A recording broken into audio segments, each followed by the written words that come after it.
Marcus Chen's hand stopped 3 inches from his coffee cup. 2:14 in the morning. His home office dark except for the blue glow of security monitors. Marcus had been scrolling through footage for 20 minutes, a habit born from the tabloid leak 3 years ago when a former driver sold photos of his medicine cabinet to TMZ. Now he checked cameras the way other people checked email, compulsively, without really seeing, until now. On screen, the new housekeeper adjusted something at her collar.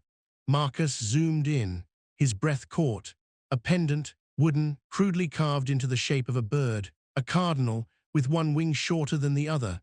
Marcus's hand trembled as he zoomed closer.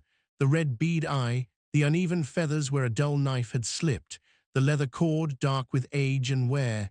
His coffee cup slipped, shattered on hardwood. Marcus didn't notice. He was zooming closer still, his face inches from the monitor, his heart slamming against his ribs like it wanted out. He knew this pendant. He knew it because he made it, 25 years ago, in a charity hospital, for a dying girl named Josie, Grady Memorial Hospital, Atlanta, winter 1999. The pediatric ward at Grady smelled like industrial cleaner and quiet desperation. Marcus Chen was 12 years old, fevered with pneumonia, 40 pounds underweight from 8 months on the streets. The doctors whispered words like malnourished and compromised immune system when they thought he couldn't hear. Marcus heard everything. He'd learned to listen on the streets. Listening kept you alive. The girl in the bed across from his was 10 years old and bald from chemotherapy. Her name was Josie, and she wasn't supposed to survive the spring. Nurses spoke about her in the past tense already, such a sweet girl, so brave, as if she'd already become a memory. But Josie didn't act like someone dying. She played cards with Marcus when the night nurses weren't looking. She taught him to fold paper cranes from the hospital's craft supplies. She laughed at his jokes, even the bad ones, especially the bad ones. And she never once asked Marcus where his parents were. He loved her for that. Loved her for not making him explain. 3 weeks before Marcus's discharge date, he stole a piece of wood from a broken rocking chair in the day room. The chair had been cracked down one arm, scheduled for disposal. Marcus pried loose a chunk the size of his palm and hid it under his mattress. Then he stole a butter knife from the cafeteria tray. For 3 weeks, Marcus carved. Late at night, when the ward was quiet and the monitors beeped their steady rhythms. He cut his hand twice on the dull blade. The knife wasn't meant for this work, and Josie bandaged him with strips torn from a hospital gown, her small fingers gentle and precise. "What are you making?" she whispered one night. "You'll see." The night before his discharge, Marcus tied the leather cord around Josie's neck himself. His hands shook. The cardinal was rough, imperfect, one wing shorter than the other where the knife had slipped. But the red bead eye gleamed in the low hospital light, and Josie held the small wooden bird like Marcus had handed her something precious. "It's beautiful," she said. "It's so you remember me." Marcus's voice cracked. He was 12 and he didn't know how to say what he meant, so he said the only thing he could. "When I get out of here and make something of myself, I'm coming back. I'm going to take care of you. Keep this so you know I'm real." Josie's fingers closed around the pendant. Her eyes were bright with tears she refused to let fall. "Now I have something to live for," she said. Marcus believed her. He believed himself too, believed the promise like it was carved in stone instead of spoken by a scared kid who didn't know what the world would ask of him. 1 week later, Thomas Mercer III arrived in a black town car. Silver hair, kind eyes, the practiced warmth of a man who'd perfected the art of appearing generous. The Mercer Foundation had discovered Marcus Chen, a brilliant child wasting away in the foster system, drowning in potential. They were offering private school, connections, a future. Marcus stood in the hospital lobby with his discharge papers and a plastic bag containing everything he owned. He thought of Josie, 3 floors up, still fighting. "There's a girl," Marcus said, "in the cancer ward. Can I say goodbye?" Thomas Mercer's face shifted, just for a moment. Something cold behind the kindness, quickly hidden. "I'm sorry, son." Mercer's hand landed on Marcus's shoulder, heavy, final. "The staff informed me this morning. The girl you're asking about, she passed 2 weeks ago. It was peaceful. Marcus processed this in 3 seconds. 3 seconds to decide whether to believe a stranger or climb 3 floors and check for himself. 3 seconds to choose between grief and hope. Marcus chose survival. He chose the town car and the private school and the future being offered to him on a silver platter. He didn't climb those 3 floors. He didn't check. He got in the car. And he spent the next 25 years believing Josie was dead. Present day, 2:47 a.m. Marcus was still staring at the frozen security footage. The housekeeper on screen, employee file name Josephine Williams, age 35, references impeccable, moved through his kitchen with efficient invisibility. But the pendant at her collar screamed. Same crude carving, same red bead eye, same short wing where a 12-year-old's knife had slipped. Marcus pulled her personnel file again. Josephine Williams, Atlanta native, clean background check, hired 6 weeks ago by Vera Chen, his head of household. Nothing suspicious. Nothing that explained why this woman was wearing a pendant Marcus had carved in a charity hospital for a girl who died in 1999. Except Josie didn't die. The pendant proved it. No one else could have that bird. Marcus had made it from stolen wood with a stolen knife, had cut his own hand twice bringing it into existence, had tied the cord around a dying girl's neck with shaking fingers and desperate hope. If this woman had the pendant, she was either Josie or someone who took it from Josie's body. And if she was Josie, Marcus's mind reeled. If she was Josie, then Thomas Mercer had lied. If she was Josie, then Marcus had abandoned her, not to death, but to life without him. If she was Josie, then Marcus Chen, self-made billionaire, had broken the only promise that ever mattered. 3 days later, Marcus couldn't sleep, couldn't focus, couldn't stop watching footage of a housekeeper he'd never spoken to. His executive assistant David noticed the dark circles. His fiancée Alina noticed nothing. Marcus made a decision. He wouldn't confront her directly. What would he even say? Instead, he would test her. Marcus changed his morning alarm to cardinal birdsong.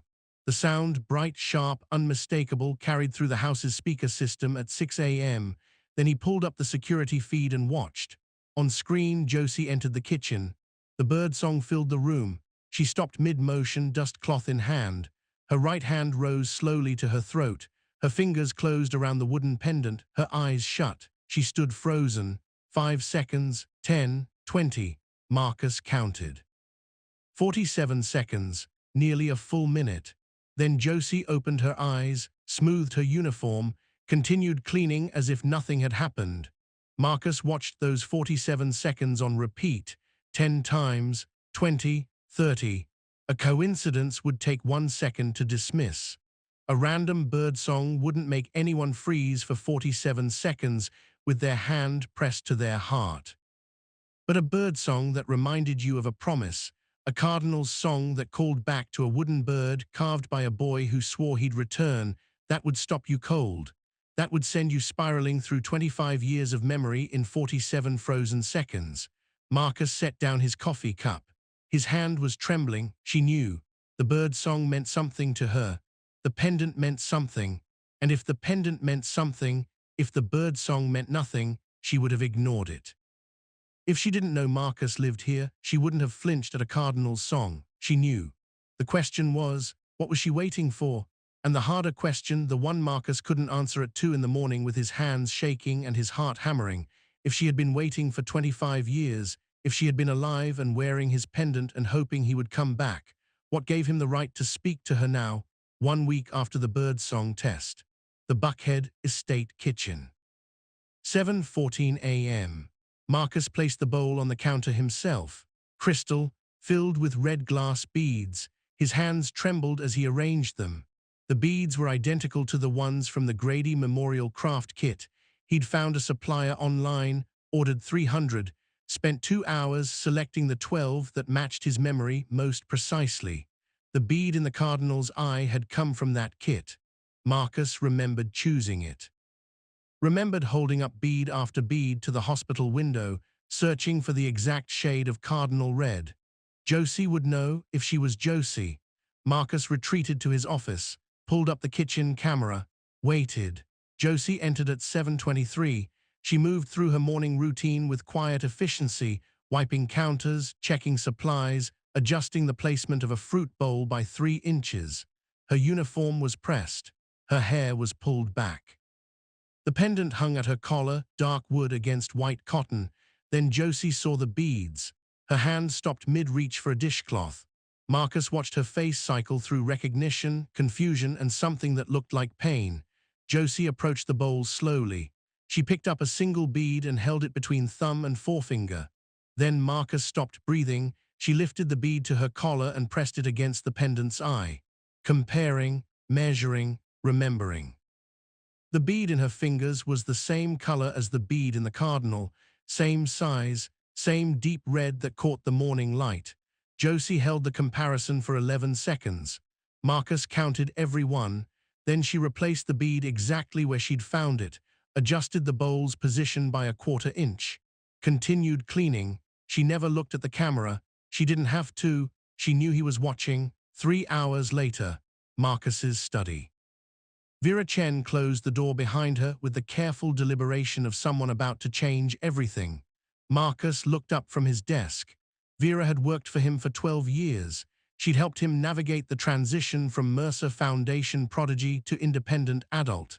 She knew his coffee order, his sleep schedule, his fear of hospitals, but she'd never closed that door before. "The new housekeeper," Vera said. Her voice was steady. "How long did you think it would take me to recognize her?" Marcus's throat closed. Vera sat across from him, her eyes kind, knowing, patient, held his. "I was the night nurse at Grady Memorial, Marcus, pediatric ward, winter of 1999. The room tilted. Marcus gripped his desk. "I helped you hide the wood for the carving," Vera continued. "I showed you how to hold the knife so you wouldn't cut yourself so badly. I watched you work on that bird for 3 weeks, staying up past lights out, hiding it under your mattress every morning." Marcus remembered a nurse, soft footsteps in the dark, a hand adjusting his blanket, a whispered "be careful" when she saw the knife.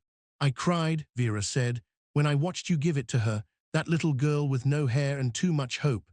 I cried because I knew you meant your promise, and I cried because I knew the world would find a way to break it. She lived."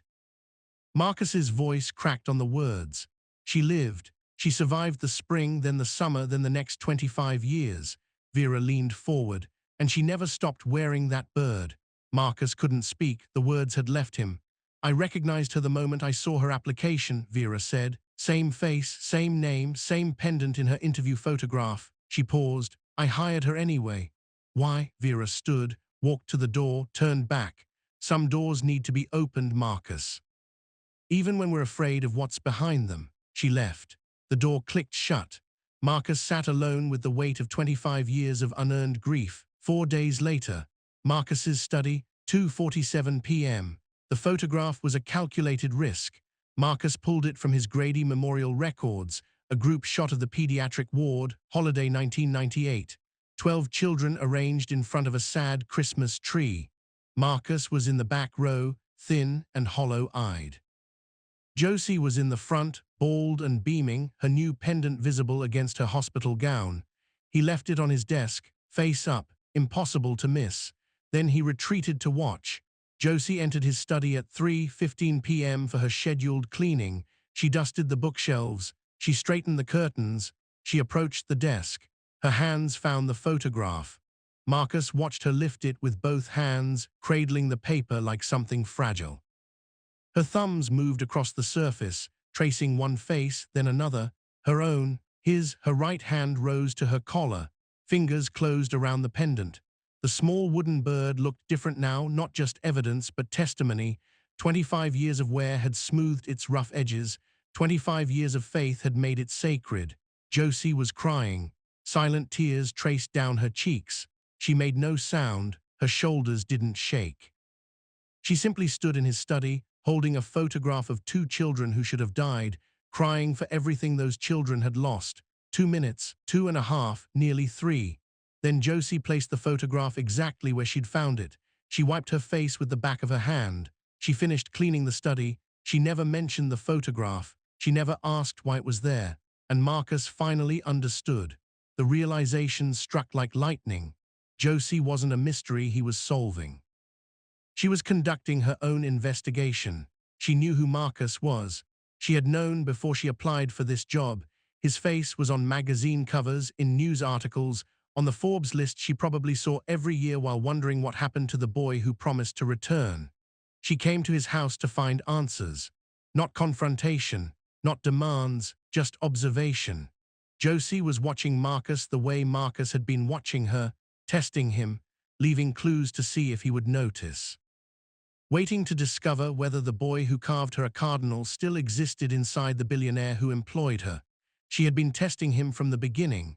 The birdsong reaction wasn't just recognition, it was a message. The bead comparison wasn't just memory, it was acknowledgement. The photograph tears weren't just grief, they were a question. Do you remember too? Do you care? Marcus had assumed he held all the power. He was wrong. He had been wrong from the moment she walked through his door. The woman cleaning his house had more control over this situation than he did, and she was using it not to confront him, but to see who he had become. That evening, the dining room, 7:30 p.m. Elena Whitmore swept into the room with her phone already extended. The engagement party, she announced. I've finalized the guest list, 200 confirmed. The governor's aide, 3 city council members, and Thomas Mercer himself. Marcus looked up from his untouched dinner. Mercer is coming, of course. Elena's smile was bright, practiced, perfect. He practically raised you. He should be there when you announce our future. Marcus watched his fiancée of 18 months move through his dining room, adjusting flowers, approving table settings, managing his life with cheerful efficiency. He tried to remember the last time she'd asked him a genuine question. He couldn't. The staff will need to be perfect, Elena continued. I've reviewed the household and made some notes. The new housekeeper, what's her name, Josephine, she'll need a better uniform. The one she's wearing looks tired. Marcus said nothing, his jaw tightened. And that necklace she wears, the wooden thing. Elena wrinkled her nose. Arts and crafts aren't appropriate for formal service. Make sure she removes it before the party. The pendant. Elena wanted Josie to remove the pendant. Marcus's voice emerged flat, controlled. Her necklace stays. Elena's eyes narrowed, just for a moment. Then the smile returned. Of course, darling, whatever you think is best. She left to make phone calls. Marcus sat alone with cold food and growing dread. 3 days before the party. The main hallway. 11:15 a.m. Marcus saw Josie coming from 20 feet away. She walked toward him with her usual quiet efficiency, carrying fresh towels to the guest rooms. The pendant moved gently with each step, dark wood against her collar, the red bead catching light from the windows. Marcus had a note in his pocket. 4 words, were you ever at Grady Memorial? He'd written it that morning. He'd carried it all day. He'd practiced saying it out loud. Josie approached. She nodded politely. Mr. Chen. Marcus opened his mouth. Nothing came out. Josie passed him. Her footsteps faded down the hall. Marcus stood frozen. His hand closed around the note. He squeezed until his knuckles whitened. Then he tore it into pieces. 16 pieces, he counted. For 34 days, Marcus Chen had every opportunity to end the silence. He had her employment file. He had her address. He had security footage and tests and a lifetime of resources at his disposal. He had watched her cry over their photograph. But crossing the hallway to speak to her required something no amount of money could buy, the courage to face what he had done. And on the eve of his engagement party, with 200 guests arriving, with Elena planning perfection, with Josie scheduled to serve champagne while wearing the pendant Elena wanted removed, Marcus still didn't have it. The engagement party. Saturday, 8:47 p.m. The Buckhead estate had been transformed into something Marcus didn't recognize. Crystal chandeliers cast prismatic light across 200 guests in designer gowns and tailored suits. White orchids erupted from every surface, mantels, tables, window sills, their fragrance thick enough to taste. A string quartet played Vivaldi in the corner. Champagne towers caught the light like frozen waterfalls. Elena moved through the crowd with the grace of someone born to this. She touched elbows, laughed at appropriate moments, accepted congratulations with practiced humility. Her emerald dress cost more than most people's cars. Her smile never wavered. Marcus shook hands. He nodded. He said thank you until the words lost meaning. His eyes kept finding Josie. She moved through the party with a silver tray, offering champagne to guests who looked through her like glass. Her uniform was pressed black, her hair pulled back, her face carefully neutral. She was invisible. She was meant to be invisible, but the pendant wasn't invisible. Against the black fabric, the small wooden cardinal seemed to glow. The red bead eye caught light from the chandeliers. The short wing, Marcus's mistake, his imperfection, was visible to anyone who bothered to look. No one bothered to look, except Elena. Marcus watched his fiancée's gaze land on Josie, watched her eyes narrow, watched her excuse herself from a city councilman and begin moving through the crowd with purpose. Marcus started walking, too slow, the crowd was too thick. Elena was faster. 8:52 p.m. Elena reached Josie near the grand staircase. Her smile was bright, dangerous. The smile of someone about to commit violence with perfect manners. Josephine, isn't it? Elena's voice carried just far enough. I thought we discussed appropriate attire. Josie's chin lifted slightly. Ma'am, that thing around your neck. Elena's fingers flicked toward the pendant. I specifically said no arts and crafts at formal events. It's distracting, it's inappropriate, it's a gift, Josie said quietly, from someone who mattered. Elena's smile hardened. Well, whoever gave you that clearly had no taste. Her hand moved, fast, faster than Marcus expected. Elena's fingers closed around the pendant and pulled. The leather cord, 25 years old, worn thin by 25 years of faith, snapped instantly. The wooden cardinal flew from Elena's hand. It tumbled through the air, spinning end over end. The short wing, the red bead eye, Marcus's carving marks, worn smooth by decades of devotion. Time stopped. 200 guests continued their conversations. The quartet continued playing. The champagne continued flowing. No one noticed a piece of wood arcing toward marble floors. No one except Marcus. 8:52 p.m. and 17 seconds. Marcus Dove. His hand closed around the pendant 3 inches from the floor. His knees hit marble. The impact sent a shock through his entire body. He didn't feel it. The room went silent. Marcus Chen, billionaire, philanthropist, famous for his composure, was kneeling on the floor of his own engagement party, cradling a piece of wood like it was the most precious thing in the world, because it was. He stood slowly. The pendant sat in his palm. He could feel the grooves his 12-year-old hands had carved. He could feel the smooth spots where Josie's fingers had rubbed the wood for 25 years. He could feel the weight of everything he'd lost and everything he might still find. Marcus. Elena's voice was sharp, confused. What are you doing? It's just this pendant, Marcus said, and his voice carried across the silent room, was carved by a 12-year-old boy with a stolen butter knife, in a charity hospital, from a piece of broken rocking chair. The crowd murmured. Phones emerged from pockets. He carved it for a 10-year-old girl with cancer who wasn't supposed to live through spring. Marcus turned the pendant in his hand. The short wing faced the light. Promised he would come back for her. He promised he would take care of her. He looked at Josie. Her face was wet with tears she wasn't bothering to hide. I was that boy and I broke my promise. Marcus walked toward Josie. The crowd parted. Elena said something, his name, a protest, a demand, but her voice was just noise now. He stopped in front of Josie, reached up, tied the pendant around her neck with a new knot, his fingers careful, his hands steady for the first time in weeks. This is the only thing in this room worth anything, Marcus said, and so is she. He turned to Elena, to the 200 watching faces, to the cameras pointed at him like weapons. The engagement is over. He took Josie's hand. Her fingers closed around his. They walked out together. Behind them, the party collapsed into chaos. The next morning, 7:12 a.m., Marcus woke in his study, still wearing his suit from the night before. He'd slept in the leather chair. For the first time in months, he'd slept at all. He went to find Josie. Her room was empty. The bed was made with military precision. A single envelope sat on the pillow. Marcus's hands trembled as he opened it. Marcus, I didn't come for the promise. I came to see who you became. Last night, you showed me. When you knelt for the pendant, you chose me over everything. That was enough. That was more than enough. But I can't stay. I've been waiting 25 years. Waiting for you to come back, waiting to understand why you didn't, waiting to find out if the boy I remembered still existed. I need to learn who I am when I'm not waiting. Please don't look for me.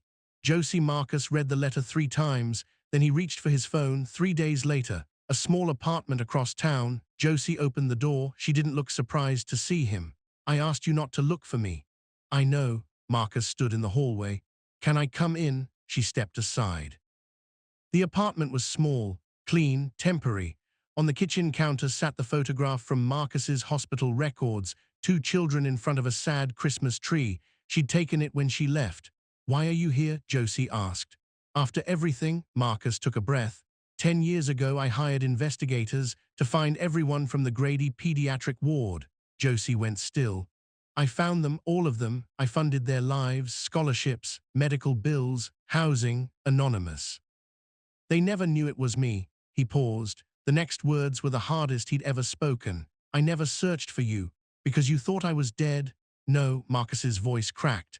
Because checking would have required courage. Because if you were alive, I would have to face what I did. I chose ignorance for 10 years because ignorance was easier than truth. Josie was silent for a long moment. Then, I know, Marcus stared at her. A friend at the hospital told me years ago. About the anonymous donations. Her voice was quiet, steady. I knew you were helping the others. I knew you never looked for me. Then why did you come to my house? To find out why. Josie touched the pendant at her throat. Now I know you were afraid not of me, of yourself, of being seen as someone who breaks promises. Marcus had no defense, no explanation, only the truth. I'm seeing you now, Josie said. The question is, what are you going to do about it? The answer. I don't want to make you a promise, Marcus said. I learned what happens when I make promises I can't keep. He stepped closer. I want to ask if I can try. No timeline, no guarantees, just trying every day to become someone worth waiting for. Josie studied him. 25 years of waiting were written in her face. 25 years of faith were hanging at her throat. She reached into her pocket, pulled out the photograph. I've been waiting 25 years for the boy who carved me a cardinal.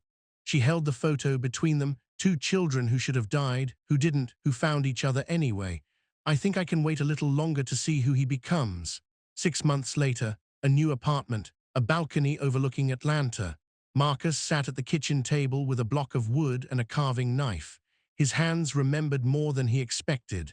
The shape emerged slowly. A bird, a cardinal. Both wings the same length this time. He'd gotten better. Josie stepped onto the balcony with 2 cups of coffee. Around her neck hung 2 pendants, the original cardinal, worn smooth by decades of faith, and the new one Marcus had finished last month. A cardinal landed on the balcony railing, red feathers bright against the morning sky. Josie watched it for a moment, then quietly, someone loves us. Marcus set down his carving, joined her at the railing, took her hand.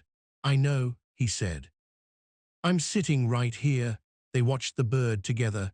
The city spread below them, patient with time, bright with possibility. The cardinal sang once, then lifted into the sky and was gone. Josie's hand found the old pendant. Marcus's hand found the new one. 2 cardinals, 1 promise finally kept.